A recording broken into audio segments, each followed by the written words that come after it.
Hello and welcome back to Rewildology, the show that explores conservation, travel, and rewilding the planet. I'm your host, Brooke Mitchell-Norman, conservation biologist and adventure traveler. Oh, the Mediterranean Sea, one of the busiest bodies of water in the world. Between cargo vessels, expensive yachts, and cruise ships, it's hard to imagine there being enough room for megafauna to live. And you're not totally wrong if you feel that way, as the Mediterranean Sea cetaceans aren't doing that well.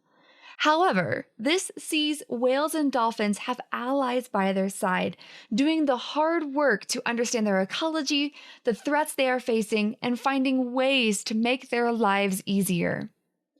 To teach us about cetaceans in this famous sea, today we are sitting down with Aylin Akkaya, PhD, Director of Marine Mammals Research Association, DMAD, Marine Mammal Consultant of WWF-Turkey, and Research Director of Montenegro Dolphin Research.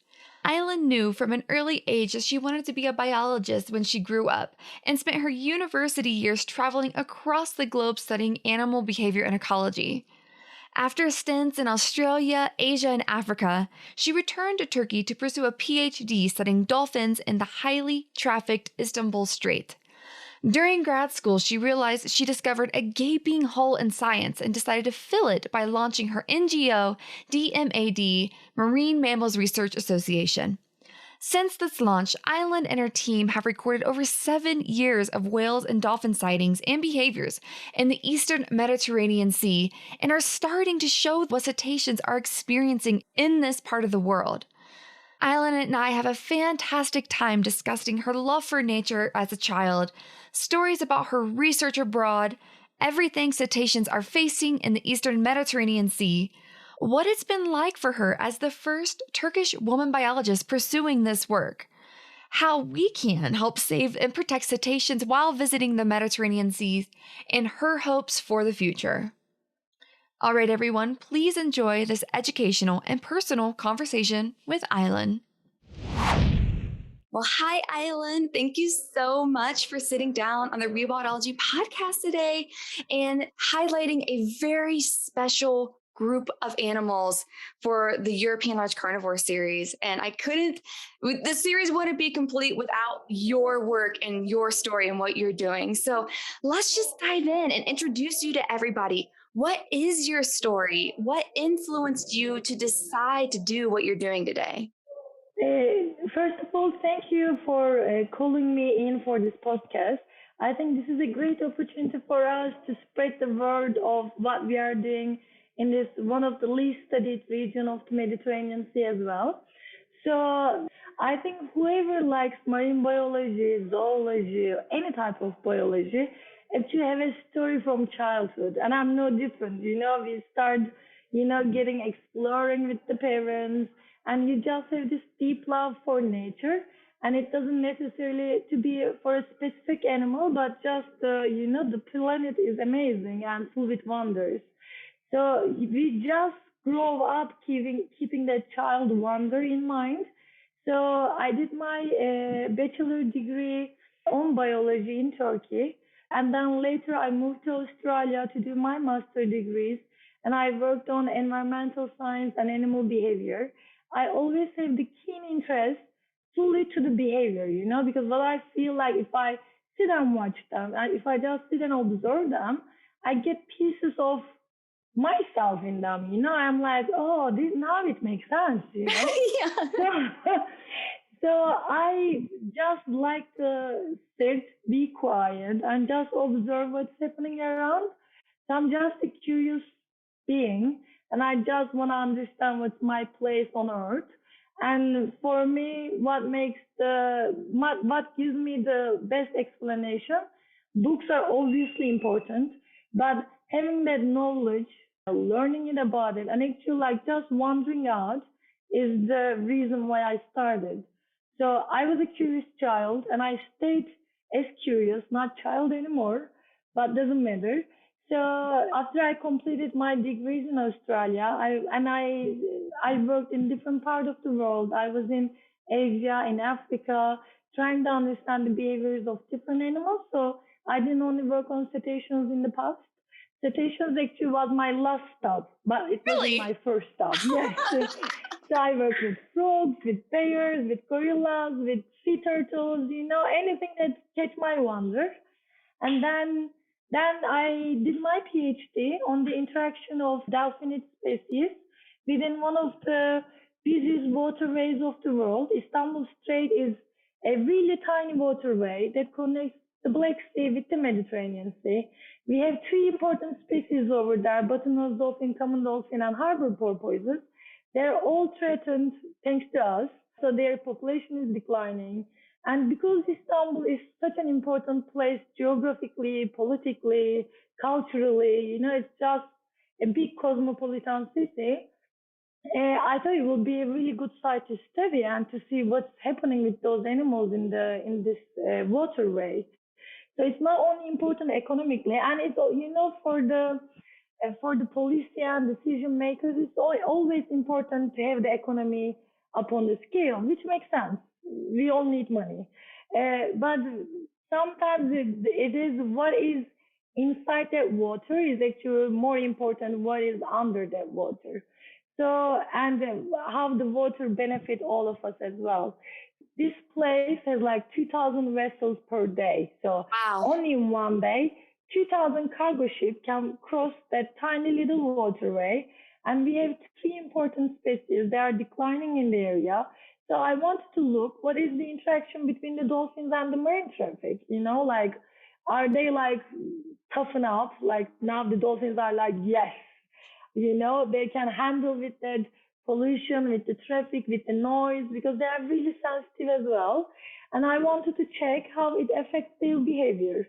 So that was my PhD. And after I completed my PhD, I started up an NGO called DMAD, Marine Mammals Research Association in Antalya, which is east of Turkey, and try to see what is up there. Because before we started the NGO, there was no previous dedicated effort in the area.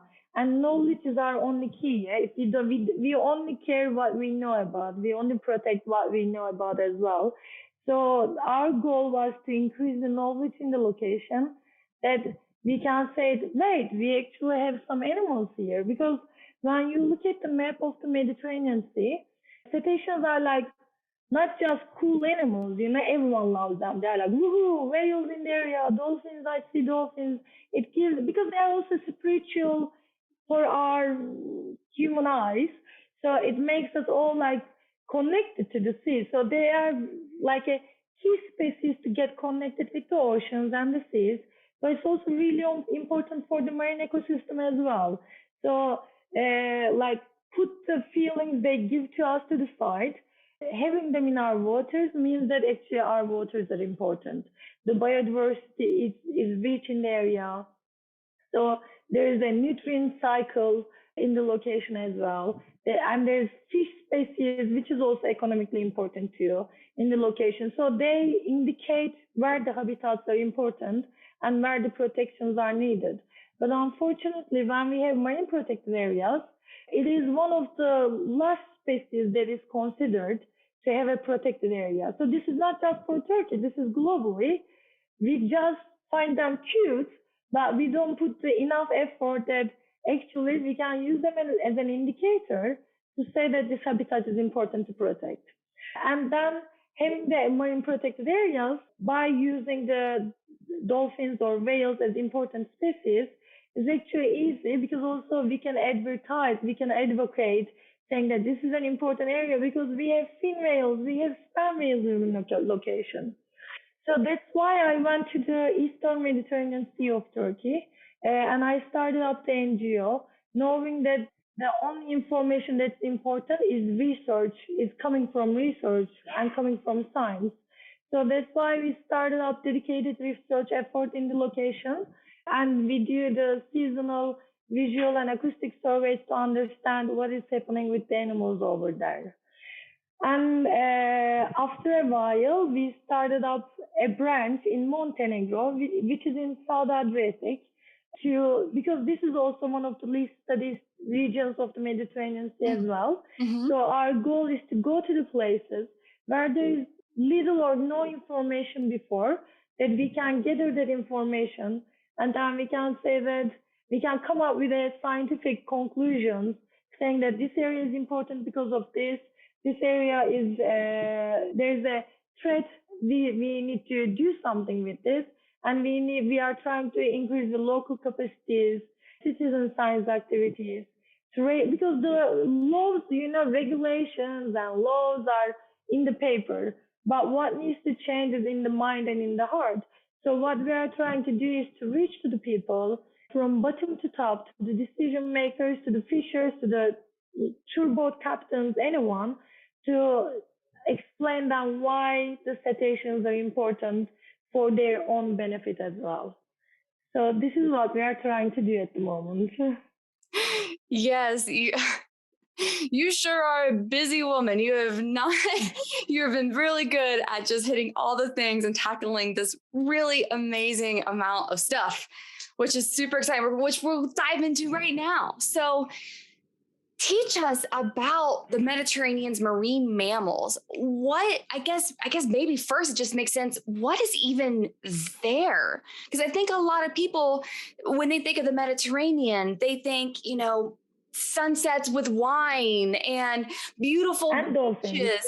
Yeah, exactly. But not necessarily as a rich, biodiverse ecosystem that hosts some amazing cetaceans. So please, maybe start going to some of the research. What is there? And maybe it teaches a little bit about them too and how they live. Okay. So if we are looking globally, there's around 90 different species of cetaceans. And like around 60% of them are threatened by the IUCN Red List. So their population is declining one way or the other. And 60% is quite a large number, But when we come to the Mediterranean Sea, it's actually even worse because 100% is declining. So we have it's quite sad. And because it's not like an ocean, it's an enclosed sea.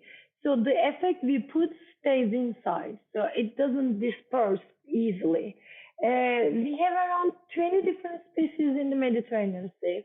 And if you are on the western and central Mediterranean Sea, the biodiversity of cetaceans and the population number is higher. But this might be just a result of dedicated research effort because cetaceans are studied since like 1980s in the of course, there's previous research as well, but systematic surveys are started around like 1980s. And Spain, Italy, France are really good, They have like continuous survey effort there. They have multiple years of studies. So they have a more accurate picture than what I see for my regions at the moment. And now you look at the map of species distribution, you can see that all the way up until to the central Mediterranean Sea, it's like cetacean heaven. We have sperm whales, risso dolphins, fin whales, beaked whales, all different kind of delphinids. So it's quite rich. But after central Mediterranean Sea, so you just draw a line from Italy all the way to the end of Turkey, it's just nothing. But this nothing is actually represented by the research effort more than if the animals are there or not. Before we start our NGO in 2015 in Turkey, there was no dedicated research effort in the entire Eastern Mediterranean Sea, no, except Greece. In the entire Eastern Mediterranean Sea, not only for Turkey, but if you go all the way down, it's like there's no data. The information is coming from stranded animals and opportunistic sightings. So if someone is on a fishing boat, they're fishing, and then they randomly encounter an animal, and luckily they report that. But there wasn't a dedicated research effort in the area. And that's why we went in to fill the gap with a really tiny resources we have, but we're all a team of dedicated women, I like to underline, that put all the time and effort and resources voluntarily to do the project, because we need to know what's happening in our waters as well. So in the Eastern Mediterranean Sea of Turkey, we know that there's 8 different species of cetaceans.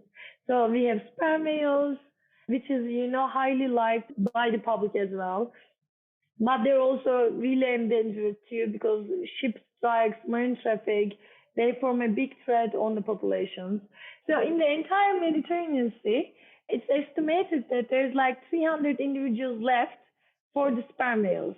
So 300 adults, which is such a low number, it's like, because they're also long-lived animals too.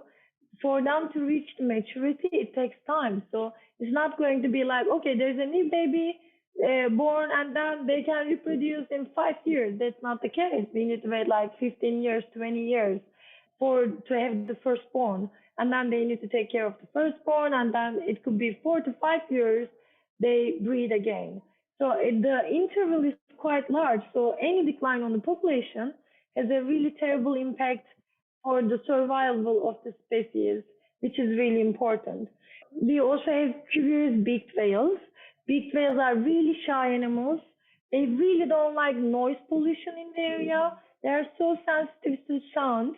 And right now, the traffic video at sea, the drilling video to get whatever we want to get under the sea, the oil and gas, navy practices, everything put extra pressure to the habitat.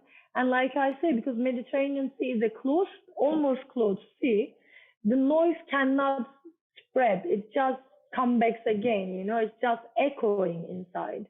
And that's why there is a big decline on the population as well. But there is a region which is known as one of the most protected MPA, Pelagos. There they showed an increase in their number, which is really nice because they have the mitigation and conservations and all those stuff. But when we look at the Eastern Mediterranean Sea, because there is no knowledge, we don't also know what's the impact as well. So we don't know if the populations are increasing, decreasing, like is this their home range? Are they just living here? Are they going somewhere else? So there's a big knowledge gap. So that's why the research is quite important. But beaked whales are declining as well, and they're the deepest diving mammals, which is really important. Sperm whales are the biggest toothed whales, so that's also really important too. We have fin whales, and other than the fin whales, we have the delphinid species, bottlenose dolphins, common dolphins, striped dolphins. We have a humpback dolphin as well, which is assumed to come from the Suez Channel. I don't know if I'm pronouncing it right, but so it's an alien species, let's say. It doesn't belong to Mediterranean Sea.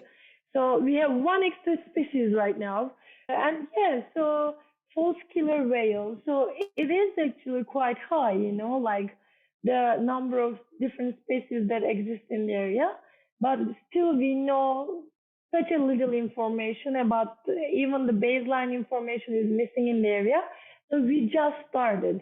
Even though it's an NGO for 7 years, you may think like, wow, 7 years is good, but it's not. It's just, it's a little peak to their lifespan at the moment. Yeah, I mean, especially considering how you're going to areas where there's been no research. So even getting the baseline, just like you said, it's going to take years, but I mean, if anyone's going to do it, it's you. I believe your passion, your dedication, you will find the answers. And with that being said, I'm sure, though, that there are some maybe common themes that are popping up that you're starting to like piece together that maybe you're seeing over year after year or something like that.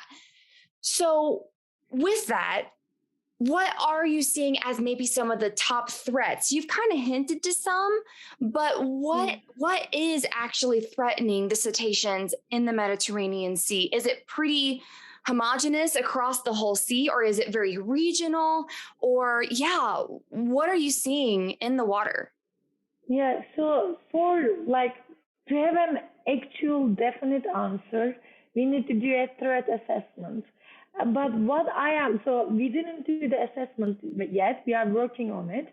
But what do I see is the threats are not homogeneous. It's like it changed by the country, by the location, by the resources of the country as well, and with the knowledge too. So the more west you go, There's more control, obviously. There's less unregulated and uncontrolled activities because there's more patrolling happening if you are on the western part of the Mediterranean Sea. But eastern part of the Mediterranean Sea is at the moment is unfortunately having a home for unregulated and uncontrolled human pressure as well because we don't know what's there. So it's like, let's say that the governments are having the best intentions, let's assume, still we don't have the enough background to tell them, okay, we need to protect this for this reasons, for this threat.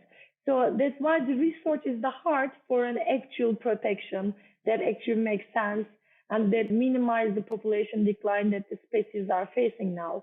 But what do I see?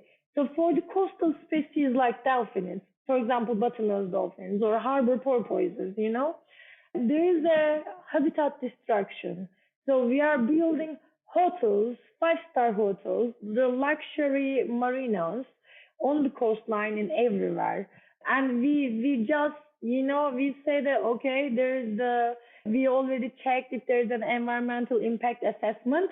But for me, it's like, who are doing those environmental impact assessments? Are they really researchers in the field, or is it just, how can we trust it? Yes. Right. So, because unfortunately, money always wins. We are never living in a world that money is the only power, not the knowledge at the moment. So that's why it's like it's important to spread the knowledge that look, in the long run, this is not good. Because we have blue economy as well. The water can still bring money or the land as well.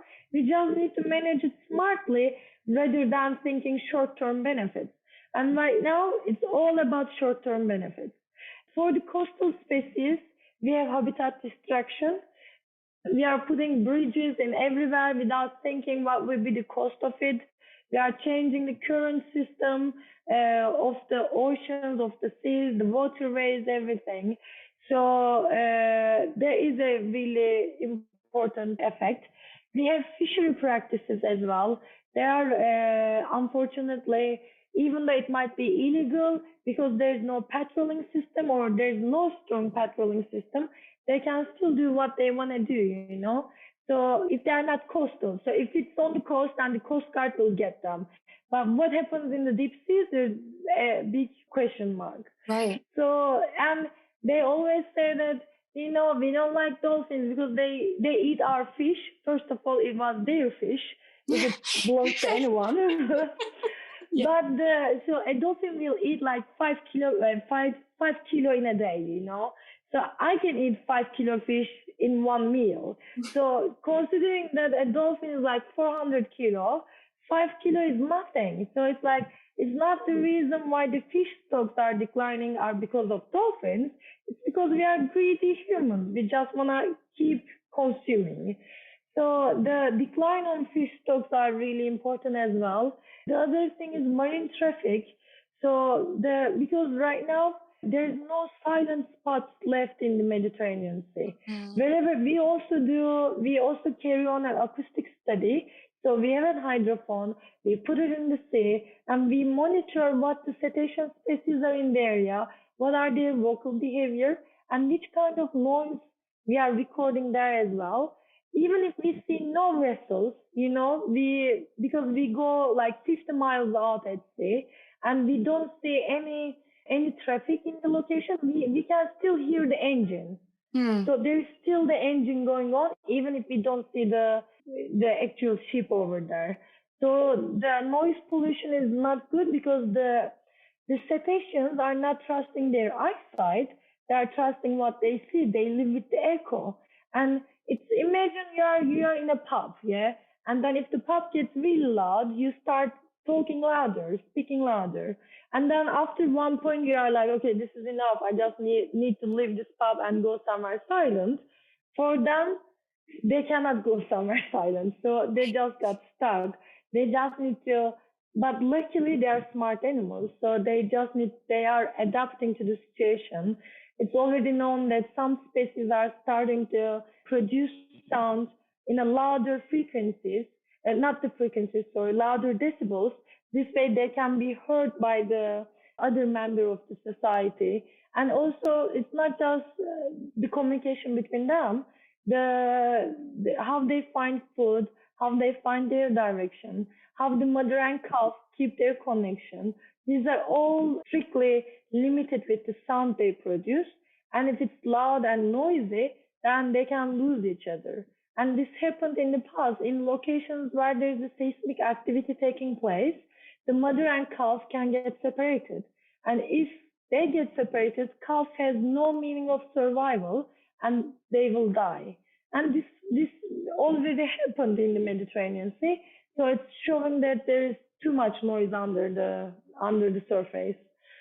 What else? So the marine plastic, the debris drifting in the water, is microplastic is already everywhere. We know this, but also the balloons, the plastic bags. A couple of months ago, we had a survey in the Istanbul Strait, and we had one juvenile bottlenose dolphin got stuck on a big plastic bag. Mm.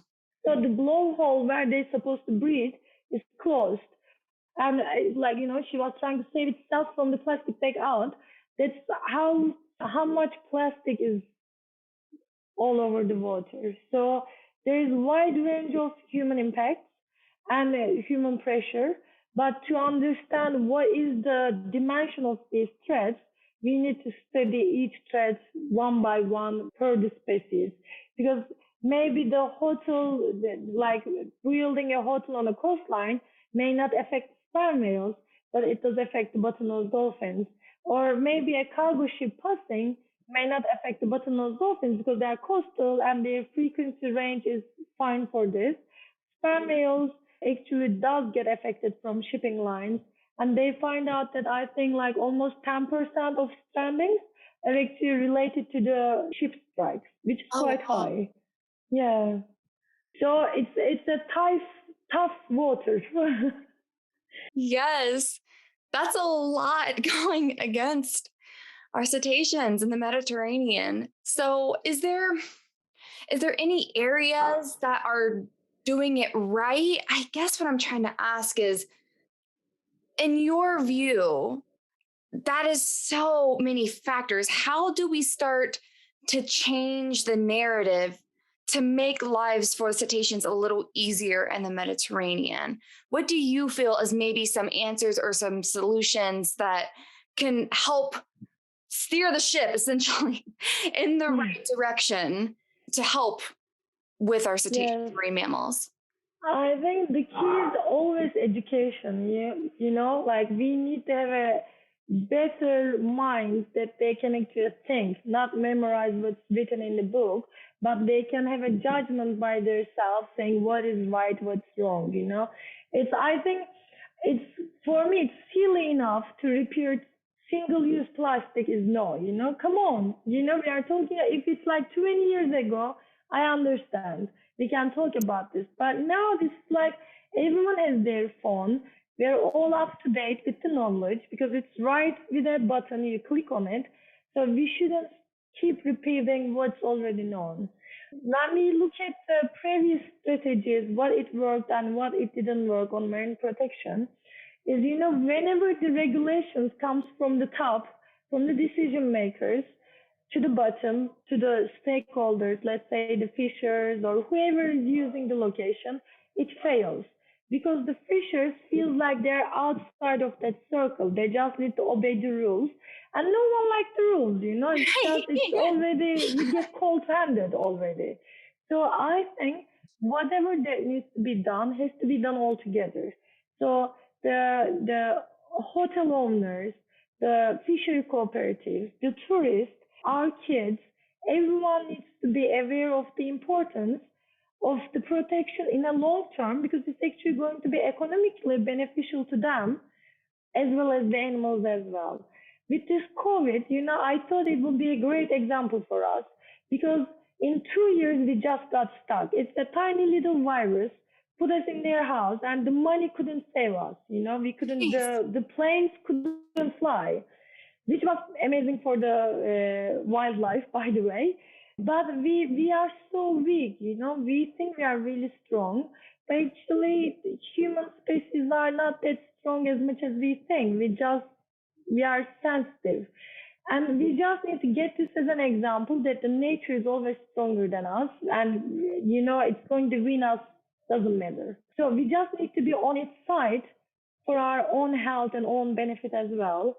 And it's just the knowledge. We just need to spread the knowledge that actually we don't need regulations. We don't need marine protected areas because we should protect it anyway. So this shouldn't be coming by force.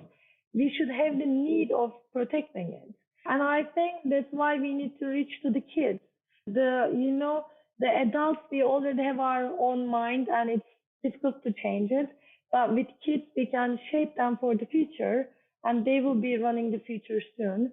So hopefully we will have enough tools to educate them in the right way. Because if there's no dolphins, there's no us as well. We are all connected. Right. Yeah. Yeah. And it's funny that you bring up kids because that's been a very common theme that I've found throughout multiple different interviews with different NGOs that have started up, where it's not that they want to ignore the older generation. It's just sometimes that is the hardest one to get through to. But when you've worked in an area and a location for like 10, 20 years, that kiddo that you influenced when they were, in grade school are now they're part of the community and making decisions, and they have that conservation ethos built into them already.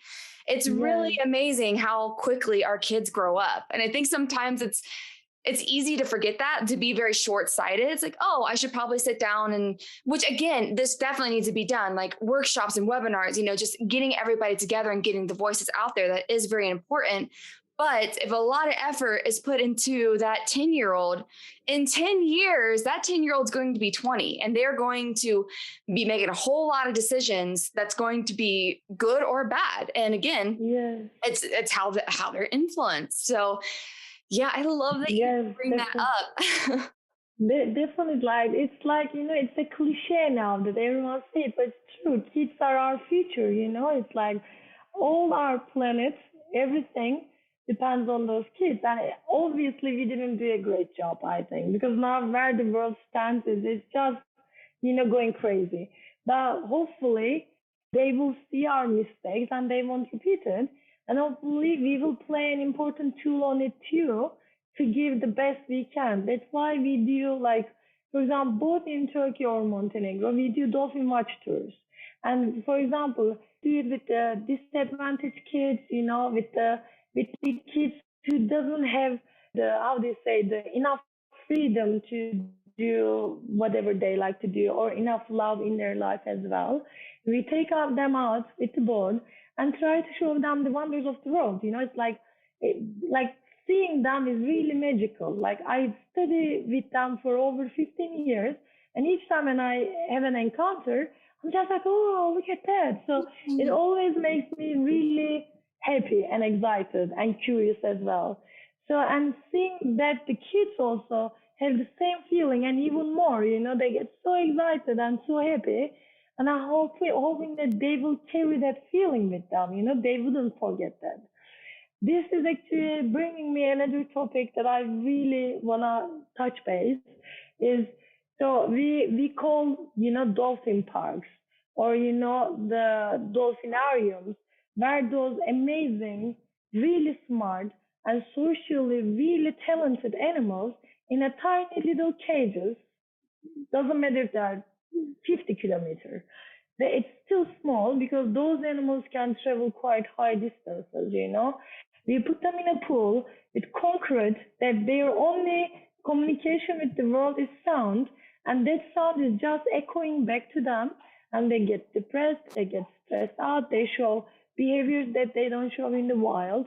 So these dolphin parks or dolphinariums are basically a fancy way of saying prison, but those animals had no guilt. They didn't do anything wrong. We just, for the economical benefits again, we just said that we keep those dolphins because they are good for, therapy.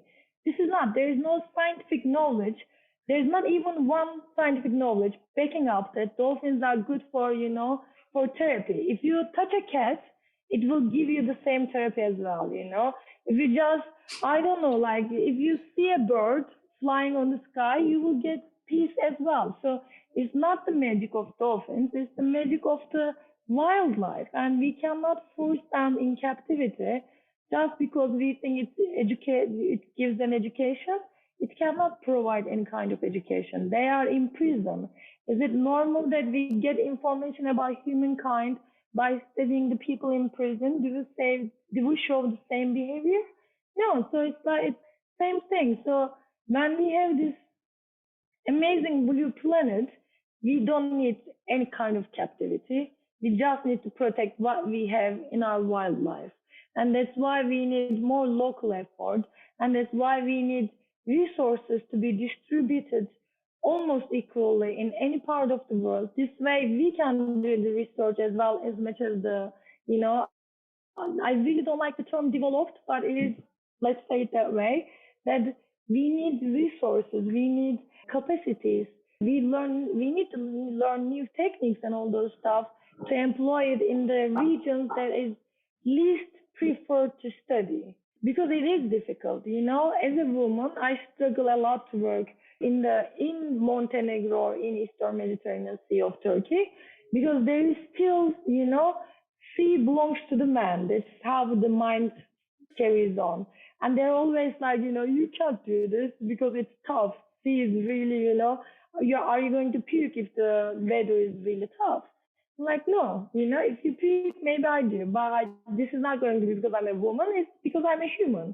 Right. So, yes, that's why as an NGO, we get so many women researchers to the board with us, just to educate them, not like on our research techniques and everything, to increase the number of researchers who are, you know, who can run their own research independently from any other help if it's needed. Of course, that will be another scenario. But it is really important to have the local power in the places where there's not enough knowledge. I love that you bring this up because you pretty much just lobbed my next question to me, which is absolutely perfect. So I view you and your organization as part of the solution. Like you are going out there, getting the research, but you're also engaging the community a lot. And I mean a lot. And you just kind of started to bring a couple hints here and there. So let's actually get into that a little further. Take me on a normal day on the ship. What is it like? What research are you doing? And how are you engaging? And maybe either like a biologist on a local level or even bigger. Like I know you do citizen science, like all the things. So let's just go into that. What does DMA do? Like, what do you do? Yes. For lack of better terms. Okay, so we are actually trying to cover everything you just said. So we have citizen science platforms where I actually just got an email today from a sailor who encountered a sperm whale with a propeller mark right below the fin. So the individual got scarred, unfortunately, but luckily it healed and it's better. So I wouldn't have this information if that sailor is not sending it to me, you know. So it's really important to build a mutual trust that the information they send to me is going to be fully used on the benefit of nature and nothing personal is happening there. So I think we have a really good base in Turkey or in Montenegro that people trust us, you know, they send us their sighting, their information. So to be honest, we don't have the budget to have a app on our phone that they can just upload their sightings and everything. But this doesn't stop us. We just give them our, you know, private numbers that they can reach us, our emails, and they do get the trouble and then write all these emails, coordinates, pictures, everything, and they send it to us. With this, we got so many important sightings that we wouldn't know if they didn't send us those information. So I think citizen science is really important because now there's more people at sea than in the past. You know, like people are having a speedboats, sailing boats, they are cruising out. So it's important that we get those information from them. And also with fishers. So what we do in Turkey, we have these tiny little GPS trackers. And because we have a good connection with the small fishery, we can put our GPS trackers on their boat. And then we tell them, look, this is not going to have a negative impact for you. We just need the data to see what is the overlap. Are you using the same habitats with the bottlenose dolphins or any other species? And they were really happy. They're like, yes, put the GPS and let me know, tell me if there's any interaction. So they say so when you sit with them and if you respect them, they will respect you back. But if you act like you're above them, I'm a scientist, then Right. they don't like that. No one likes that. No. Yes. So we go and have a coffee with them, and then we start chatting about like how was their catch, is everything is going fine with their life. We just keep talking, and then they actually tell us if there's any bycatch, if there's any dolphins they've seen in that day. So they just give the information willingly. And when they get the knowledge that, wait, actually dolphins just get like 5 kilo in a day, it's okay, because they discard like more than 5 kilo in a day than the actual total catch. So they're like, wait, but I thought they were eating like tons of fish. I'm like, no, they don't. So if you speak with them, they're actually open. So it's not like, no, I'm going to go and get all the dolphins. So if you actually give them a gun and tell them, I'm talking about the small scale fishery, the artisanal fishery with the tiny boats, with the tiny nets. If you give them a gun and if you tell them go shoot dolphins, they won't, because they also feel like they are spiritual animals. In Turkey, they have a saying: if you kill a dolphin, all your luck will be backwards. So you will lose your luck, you will lose all your catch. So it will be really bad for you and for your family. So they don't really kill the animals because they're also scared from the bad luck it will bring if they kill a dolphin. But big scale fishery is obviously a different story with the big trawlers, because they are just doing it for the economical purpose of it. Small scale fisheries, like, they are connected to the sea. Their grandfathers were also fishing, so they are more sentimental with the sea than the big scale fishery. So artisanal fishery put the GPS that we provide to them, and then we can track them and we can monitor their activity, what time they go, how they come back, which provide us a really important information from Turkey as well. So citizen science and the involvement of stakeholders is really important. We give constant trainings and we report writing and all those skills to the international students and also local students as well. So we have like YouTube videos to show how to do GIS. We give like training on how to understand what is noise, what is animals. So we have multiple wide range of trainings we provide. And in Turkey, because we have seasonal survey efforts, so what we do is we have a great skipper with a really nice sailing boat that we go out for like 20-25 days and we work 24 hours. So basically we are at sea non-stop except to get the fuel on and out. And we just monitor the sea, covering the entire coastal and deep sea waters of Turkey. And we use visual method and acoustic methods. Before this search, so we are like 2-3 experienced researchers, and we can get 5 more students with us. So we get 5 other students, and we prioritize women over men, but it doesn't mean that we don't reject the man application. If we have women, we really like to get them because this will provide them additional income and also a strength that they can actually make a difference as well. So in each survey, we get 5 researchers. This could be student, early career researcher. So actually, in this survey, we had a researcher. She was 16 years old. She's really dedicated, and she finished the 21 days. And we go day and night, like I say, and they learn a lot of theoretical and practical knowledge in that survey duration. And I think up until today, we had over like 500 students that internationally and nationally that we reach. Wow. And 5 of them already have similar projects in Turkey, which is a really big pride for us, that like they started similar projects with them leading it is amazing. So that's what we do. And we also go to the schools to do public talks.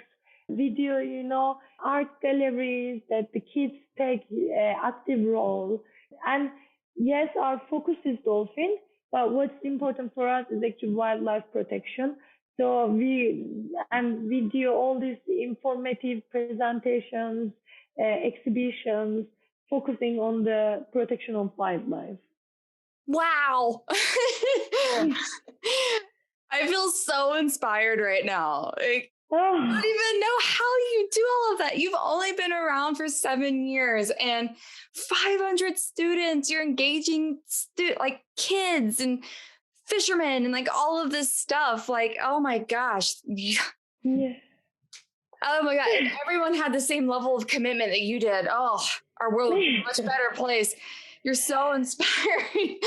So let's keep going down this path then. So you are doing so much and you're really starting to see some positive change that's coming from your work, from your NGO, from all of this stuff.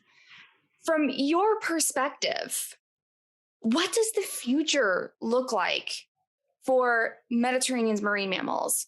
Do you think is it starting to trend in the right way, or what do you think is going to happen?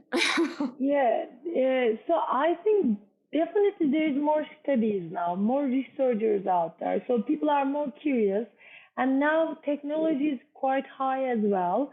So we can do drone surveys, we can get samples from, from the sea, from the animals, so much easier than in the past. And we have great data collection platforms and everything. So we don't need to do anything manually now, I don't need to know a perfect mathematics to run a statistic. I just need to know a program. So it is so much easier to do research. And I really respect a lot for those pioneers who start to work on cetaceans with such a limited resources, like with cameras, I can take as many pictures as I want. But what if I had the old cameras that I need to develop them and I could only take 30 pictures at a time? How do you even store them? So right now, the technology is on our side that we can actually do so much better in such a short time frames as well. And even our presence is actually trusting on the previous effort or previous knowledge that they told us that, okay, you can do this in this way. So the historical knowledge and the researchers, the experts who collected the data actually laid the ground for us. And then now we are, trying to build on the knowledge and trying to do as much as we can. So looking at the number of research in the Mediterranean, so it's already increased in the last 10 years, which is great. So there's more researchers at field and there's more data coming. But this knowledge and the number of researchers or the institutes are highly skewed. So there is more on the west, there is less in the east. So we need to make it more homogeneous now, that anyone can do the research as well, because it's for the benefit of nature more than the personal. So I think this is really important, that the number is actually increasing, but also the number of human activities are increasing too. So the marine traffic is not the same in 1970s to 2022. It's like tripled. And Mediterranean Sea is actually known one of the most busiest waterway of the world as well. So and it's getting increasing too. In the past, we were on the coastal, but now we have the offshore pressure in our waters, in the deep sea waters, which we have no idea. Because deep seas, we know nothing. So Right. They are destroying without realizing what's even under. So, like, considering the number of threats and number of knowledge, we still have a lot of room to improve. But I don't want to look at it all pessimistic, because it's always good to trust in future. And I think hopefully we see the power of nature. We got isolated in 2-3 years in our home. We couldn't even go out. We couldn't do anything. So hopefully this gave us the warning sign that if we don't change, the nature is going to have the tool of it. Climate change, no one was believing in climate change. even though it's not something that you should believe or not, it's science. Now we see its effect already, which is happening quicker than ever. So hopefully we will get the measures that needs to be getting on time. Otherwise, we will be too late anyway. And like, doesn't matter how we change as a, as a public, the government has to be on board with us as well, because they make the rules. Right. And to extend that a little further, so I believe fully in action, because Yes. we can talk until we are blue in the face, but if nothing happens, then why were we even talking? So for my next question, so the Mediterranean is a highly visited location. I can only imagine the number of tourists, the entire Mediterranean seas, along all of the coastlines, the ships, all the things.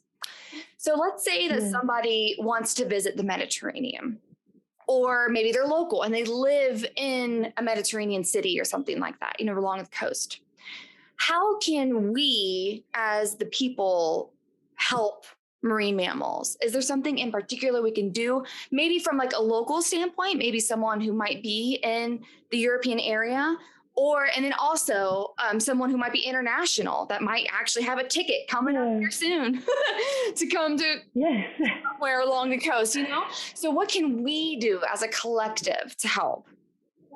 Yeah, I think we can always shop locally, We don't need to go and buy our fish from big fish markets. We can actually buy it from the small scale fishery, which will help them a lot and help the marine environment a lot as well, because the way they fish is more environmental friendly than the big trawlers or, drift nets and all those stuff. So I think what we can do is we need to know where our food is coming from.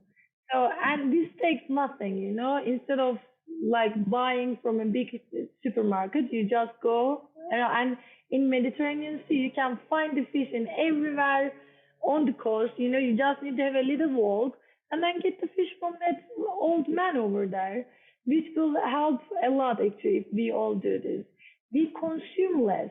So right now, I already told this, but we are kind of greedy, we want more and more and more. Nothing is enough for us. So I think we just need to be more sensible. We need to ask ourselves, do we really need this? Because the ecosystem is all connected. What we do at the land is always end up at the sea. So even though if you think like, like this t-shirt is like totally done in a factory on the land, the effect is actually going to be end up at the sea. So we just need to think, do we really need it? So we need to consume less. Like I say, single-use plastic is, I think, like, come on, we should know this by now. You just get your, you have your water bottle, you just fill it up. So anything is actually doable. It's nothing like we don't need to, cut ourselves to make the difference. It's actually simple modifications in our life that is going to make the big change on our world. And we can definitely do it. We should support, because once you're in the Mediterranean Sea, definitely you like to go out, go to a cave, dive in somewhere. But you can always choose the eco-friendly tourism, because these are options. Maybe you need to pay €5 more, but that €5 is not going to hurt you, but it's going to benefit the nature a lot. So I would say just to be more aware of our actions. So whatever we do, we need to be aware of it. And we just need to, if you have an option to have a sustainable tour, so you can choose companies that are, eco-friendly. You can see if they're using lots of plastic, then don't go there. Avoid them, because that plastic is definitely ending at the sea.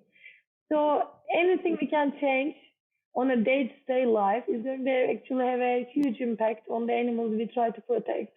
And I love to give shout out to businesses that are doing things the right way, especially me professionally working in conservation travel. I really love to highlight the operators that are doing things the right way. By chance, does anybody come to mind, any businesses come to mind that you feel are really doing it the right way? That if we do go over there, we should support them? Does anyone come to mind? Yes, so for example, there in Turkey we have Setur marinas. So they are a chain of marinas. They have it in Istanbul all the way to the end of Turkey, and they are sustainable. They try to do as much as they can. They try to protect the project. They try to support the project that has benefit for the marine life, especially. So there are actually companies and economical places that also value the importance of nature. Awesome. Okay, cool. Yeah. And so just to Yeah. know that there's lots. And then also too, yeah, you gave a lot of really good tips too. If somebody is in another Mediterranean destination about what to look for, because there are a lot of popular places all along that area. And yeah, being on the ocean is a very popular activity. Very few people are going to the Mediterranean just to look at it. So, Yes. like, Yes, they want to experience from first hand. They want to go dive. They want to have a, I don't know, snorkel trip. But they should be avoiding the boats that have high music. And it's so easy to spot. So it really doesn't need anything. You just need to walk in the marina or the port for a night before, and you see which boats are noisy. You see which ones have more respectful manners, and you just need to prefer them. So it shouldn't be just. I understand the importance of the budget, but if you are traveling, it means that you save some, and it's important that the world is also benefiting from it too. So do not worry about the €5 you pay extra, because there is actually that means a lot. It doesn't mean that much for the pocket, but it means a lot for the nature. So I would say always choose the environmental friendly companies, and always think and be aware of what you are consuming, what you are doing, and that will be. And if I do that, it won't change much. But if we all do it, then it will definitely change a lot. And also because Mediterranean is really nice wildlife, on the terrestrial world, on marine realm, it's all beautiful. You can always experience something nice. If you are going out having a walk in a forest, get a bag with you and just get the plastic you see around. It's not going to drop your jewelry out. It's nice that you are helping out on your time of travel. And if you are like, so I would strongly say avoid any kind of zoos. This could be, I don't know, nothing on the land, nothing at the sea, because they are basically a captivity for the animals who has no guilt, no fault that they're actually in those prisons. And if your kid want to see wildlife, just take them out for a walk because they will definitely experience that. I'm a single mom. I have my 7 years old boy with me everywhere. And wherever I go, we do see wildlife. We don't need to go to the zoo for wildlife. It's just there.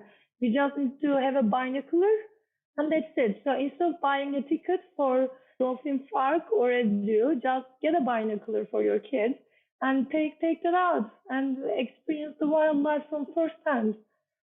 yeah. And as this series has come to show, is that Europe has some pretty spectacular national parks and protected areas as well. So there's plenty of places to go take a whole day trip, like both a Definitely. watery day trip or a mountain day trip or a forest day trip.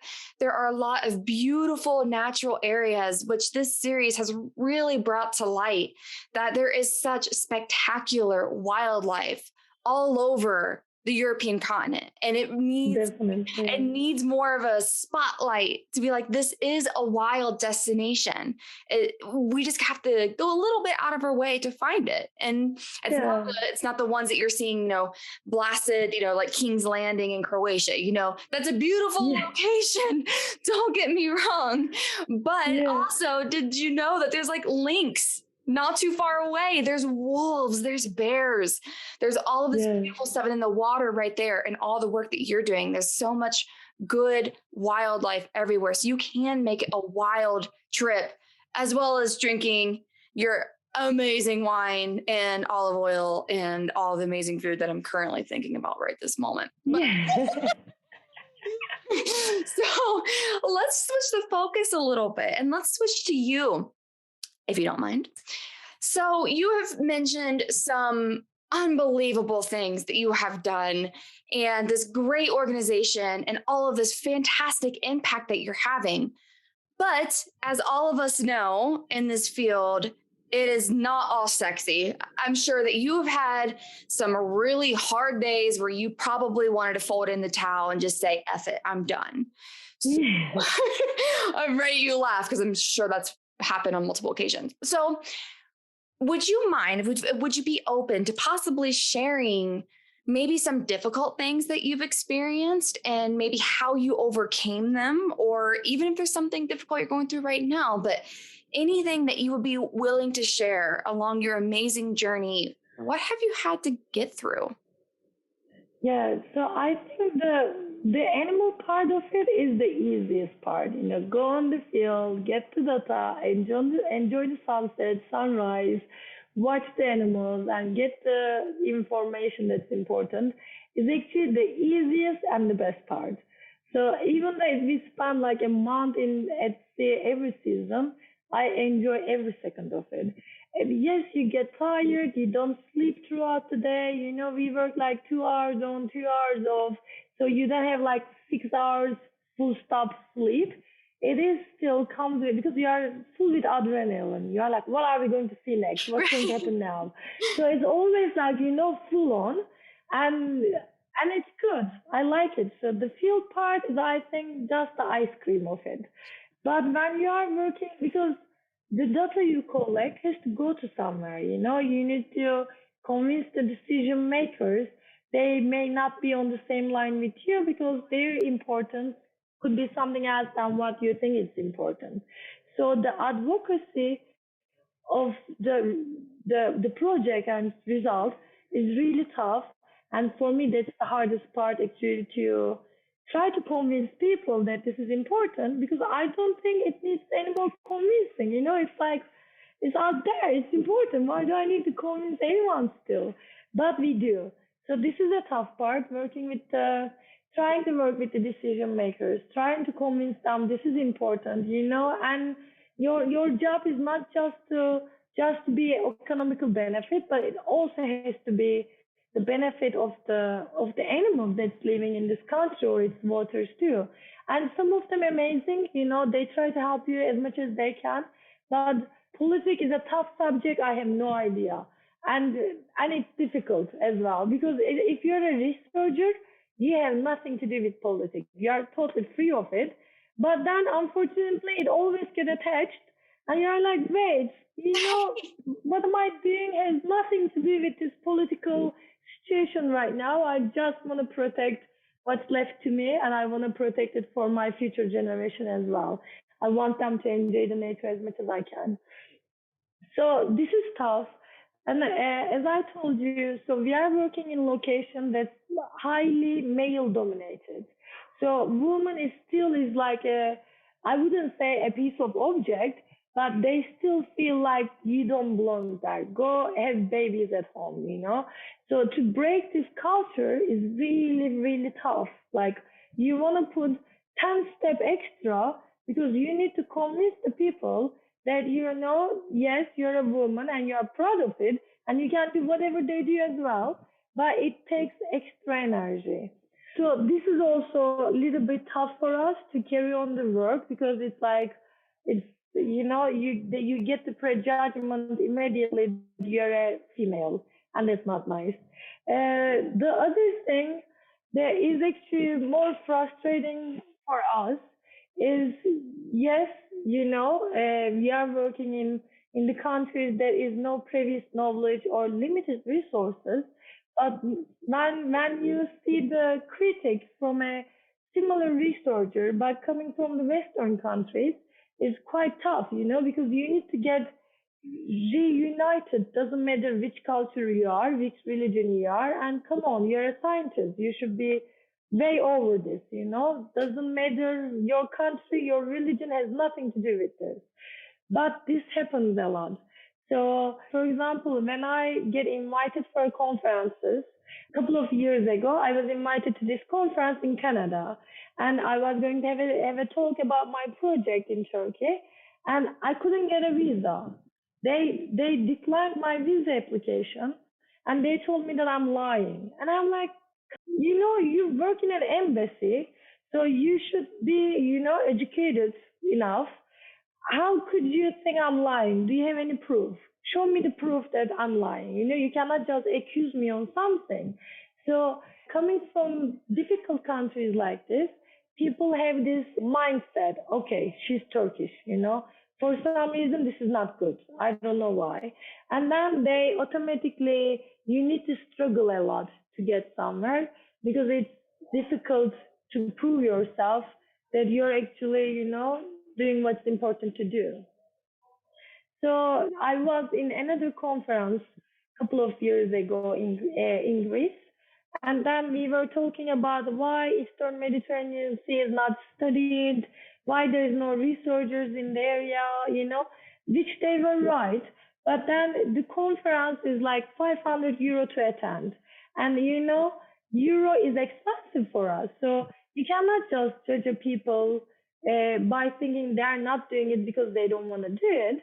Maybe they have other stories. Maybe it's limited resources, limited knowledge. Because what I learned it myself. I need to teach it to myself. All the methodology I learned. No one came and teach me that you do like this, you do like that. So of course, I had a great mentor when I was doing my PhD. But to learn how to analyze my data, I have to learn it from scratch. But in Europe or in other countries, you can have, like you can have a department on statistics that they will teach it to you. So you need to, your skin get tough then because you just need to, you know that you need to do this alone. And it is just important that people should, the countries or religions are in the mind, it has no place in science. So we just need to remind ourselves that the country where the person is coming means nothing. It's you just look at the knowledge, not where they were born. So this was also really tough as well because you always need to put 10 step more than any other researcher to do the same exact thing. Mm. Whew, with all of those, I'm sure you're dealing with this almost on a daily basis. Yeah. So thank God you're passionate because I'm sure there's some days where that would, for a lot of people, if that strong, strong, strong passion wasn't there, they would probably just give in because that sounds really stressful. Yeah, it is. And like because we are like we are all on certain level. If I want to get into university, but what if everyone leaves these locations for a better lifestyle, easier living conditions, and higher resources? If everyone leaves, who is going to stay and do the work that needs to be done? So that's why I think not only me, there's so many resources that I know who goes through the same struggle as I, that like coming from a developing country, being a woman, I'm trying to be a mom at the same time as well, so I Yeah. have other responsibilities too, but which is actually motivating me even more because I have a son that I need to be an example.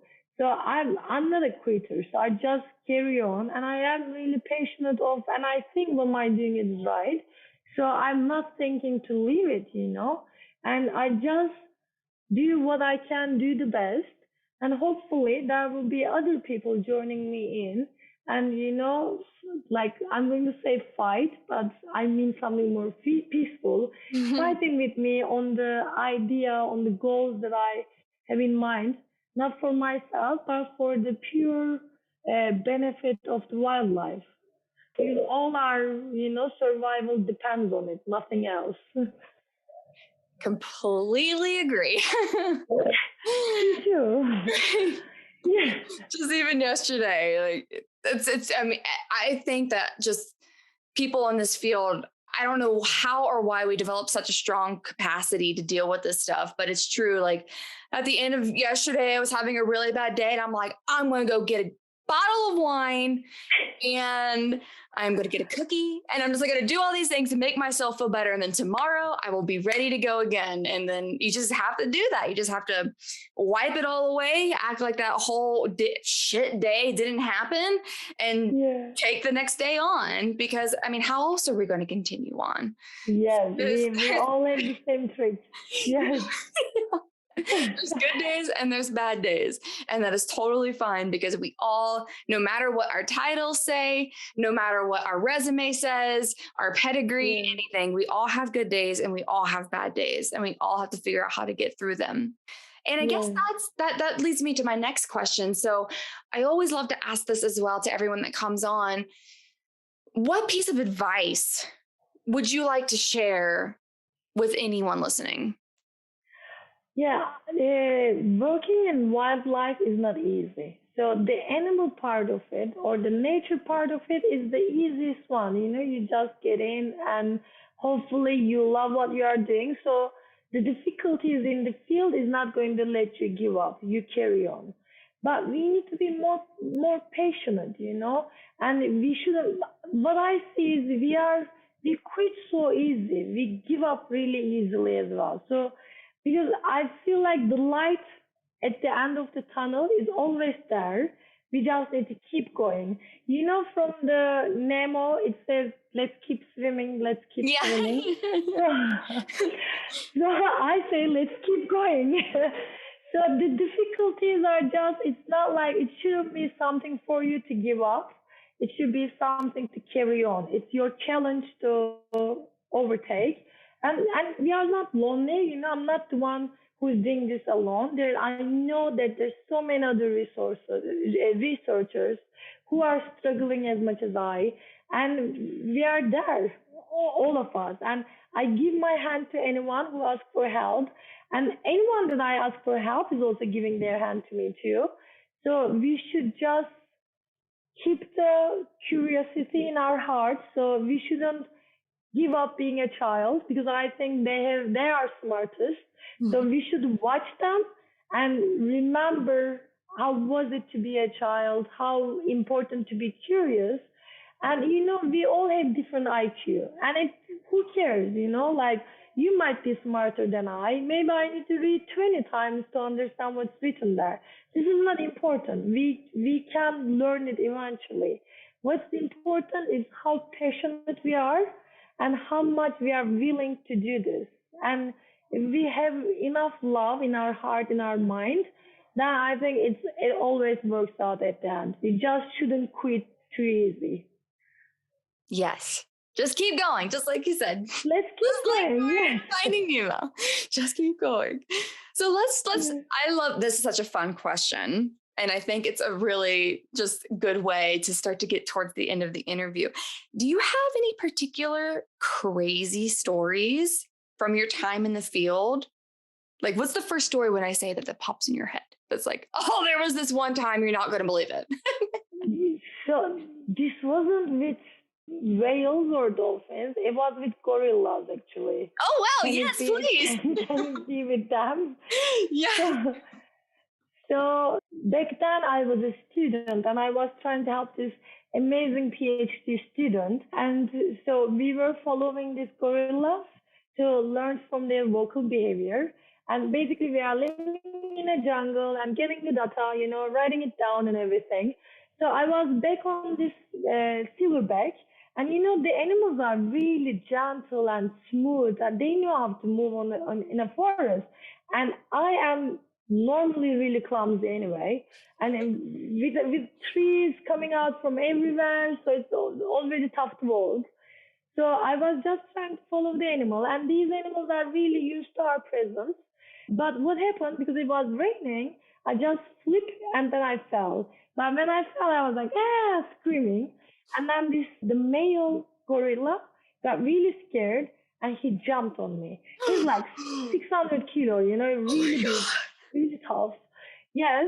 And I was right under it. And I was like, I got paralyzed, I think. because normally you shouldn't scream, you shouldn't do anything. So I was doing everything I shouldn't do anyway, because my panic get it over me.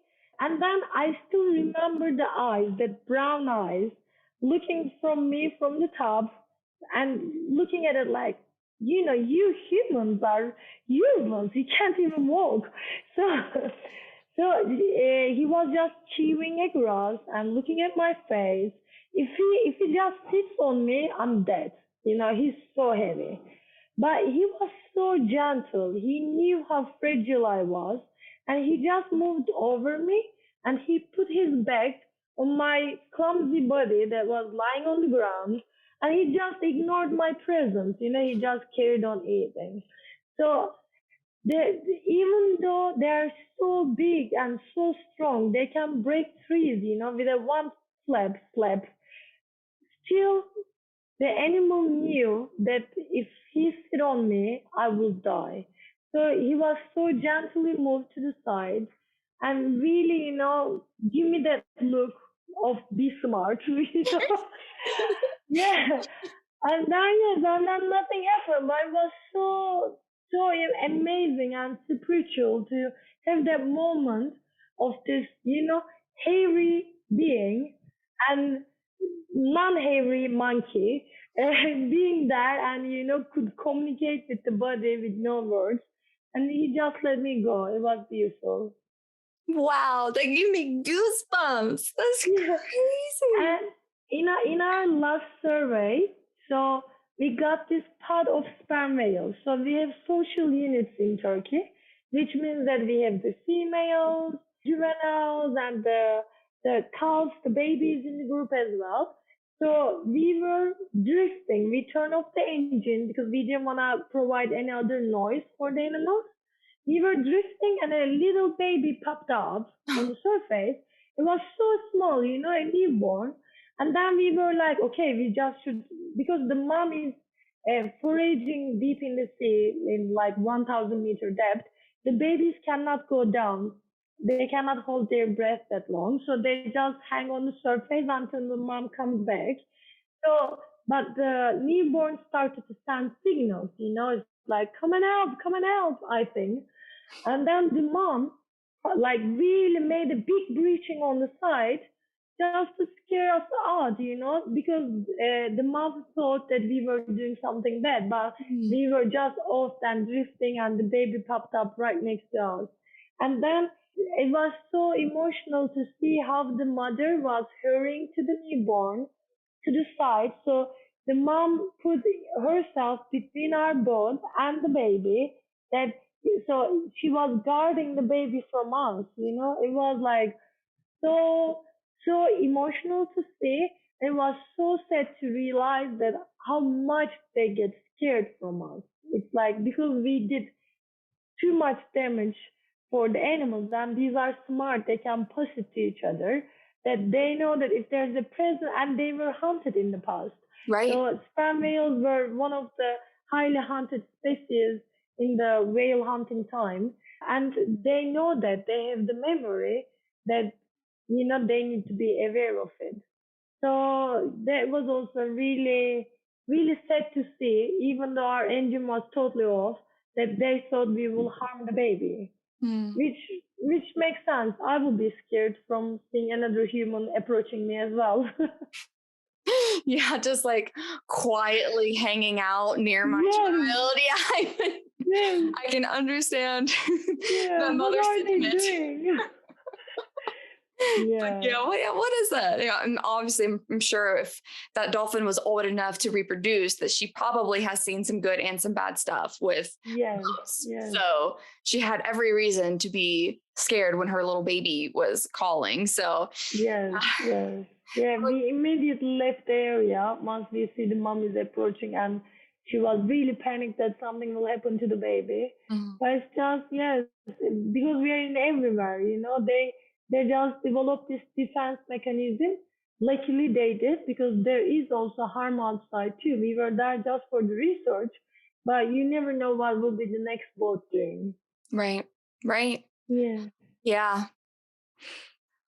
Well, Aylin, this has been Absolutely so much fun. I feel like I could talk to you for, I don't even know, like the next 2 hours about you, everything you do, and getting into some really crazy stories.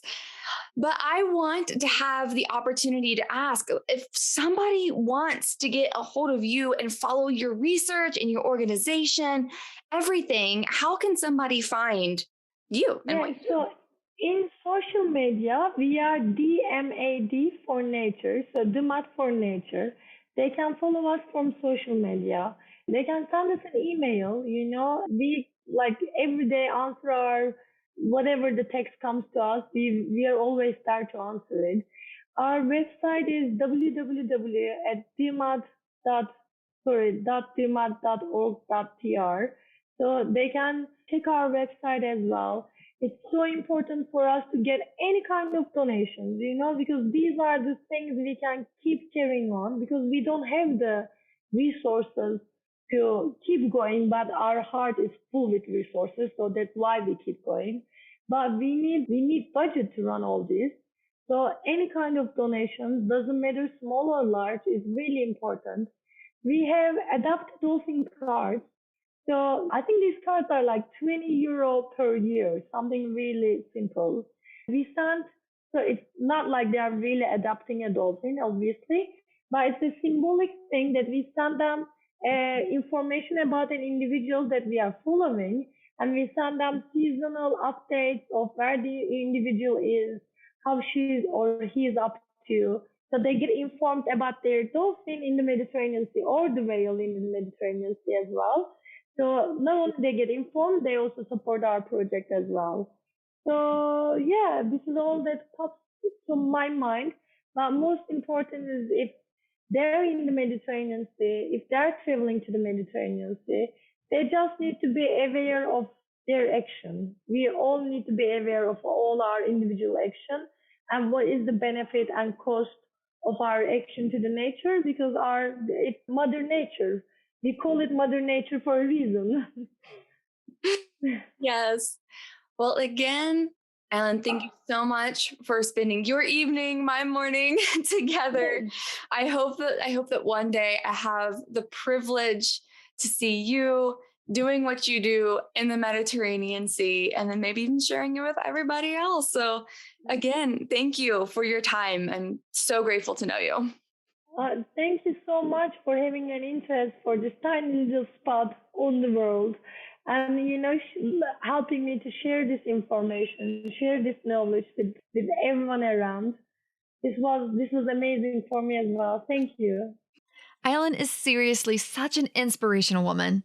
I can't imagine everything she's faced, and yet she's still trucking along and making a huge impact for whales and dolphins in the Mediterranean. If you're interested in learning more about DMAD or possibly even joining one of their research vessels, be sure to check out today's show notes for links to the organization and science opportunities. If you have a specific question you'd like to discuss about today's topic, head on over to the Rewildology YouTube channel and submit your question in the comments section of today's episode. Some of you have reached out and asked how you can support the show.